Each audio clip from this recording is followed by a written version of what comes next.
Good day, everybody, and welcome to another episode of Q&A Social Security Disability Today. I want to thank you, as always, for your questions. Keep them coming, and as always, I'll keep the answers coming. We got just only a couple questions this week, so we'll actually be able to go into detail a little bit more than we have in previous weeks when I've had a lot of questions. So, with that, let's go ahead and get cracking. First, how do I contact Social Security Administration about something I am concerned with that may affect my benefits? This happens actually quite frequently.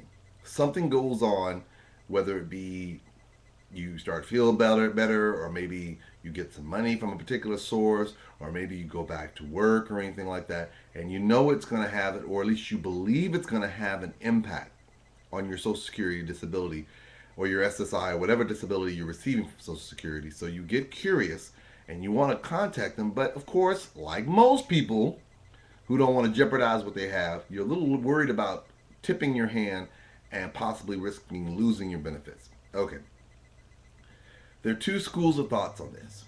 First, one school of thought is you can always call anonymously. You either go to the 1 800 772 1213. Again, that's 1 800 772 1213. That's the toll free Social Security number. Or go to their website, www.ssa.gov, and find a Social Security office close by you and just call and ask them a hypothetical question. Meaning, like, let's say you call them and you tell them, hey, I'm getting ready to move. I have disability benefits. I'm just not comfortable telling you who I am right now. Or even more better, just say if somebody was receiving disability benefits and they wanted to move, would they lose those benefits if they move? Things like that. If you're not sure if something that's going on in your life may have an impact on your disability benefits, the ones that you're receiving, just call Social Security and just ask them hypothetically. They're very good about giving you responses so that this way you can kind of move accordingly.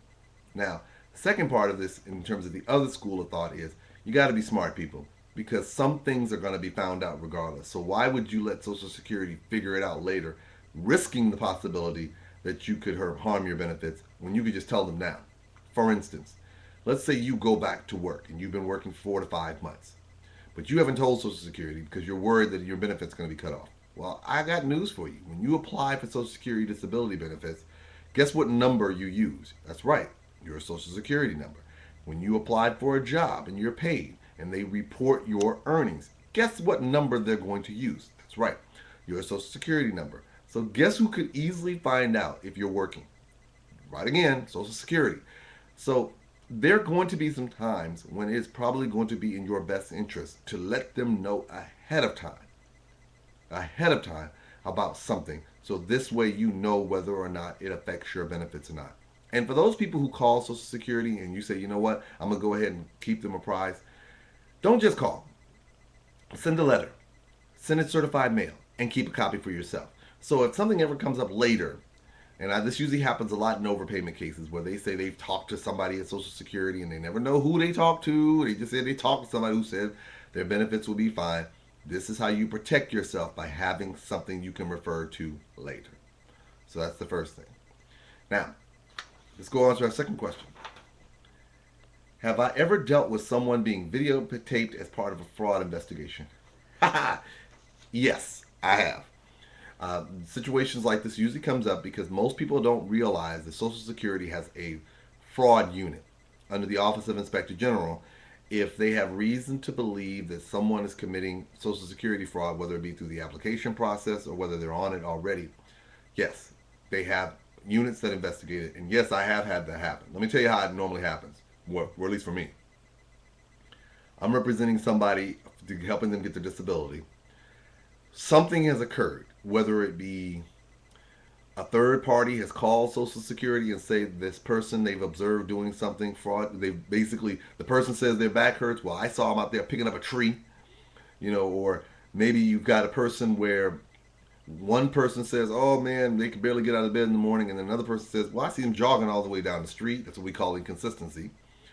Or, and this happens, you go and this is where I usually get the videotapes.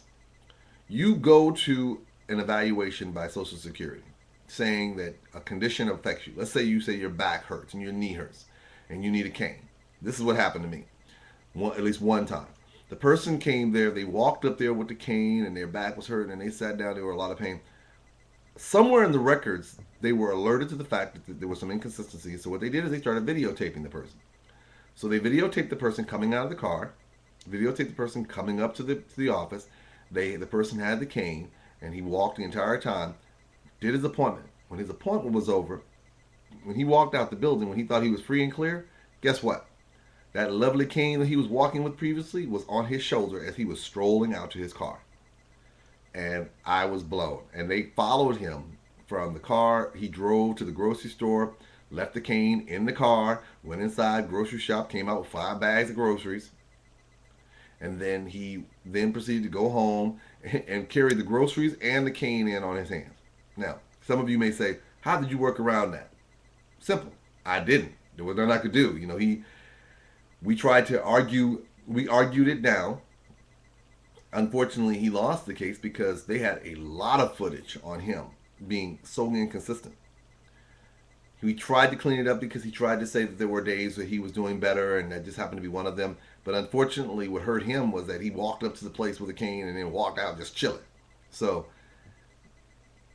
don't get me wrong. I have had cases where they've done the investigation. I've gotten a copy of the videotape and I've seen it, and it's not as bad as they make it seem. And I've been able to argue it away. And a lot of your representatives who've done Social Security for a long time, whether they be attorneys or non-attorneys, we've seen this before, where we've had to deal with these type of videos, fraud investigations. So, yeah, I have dealt with it before. It's not fun, but it is. You can work around it. All right, everybody. As always, it has been my pleasure to have you with me here today. You know, if you have any other questions, you can always shoot me a message right here at my YouTube site, which is www.youtube.com/Reeves Law Firm.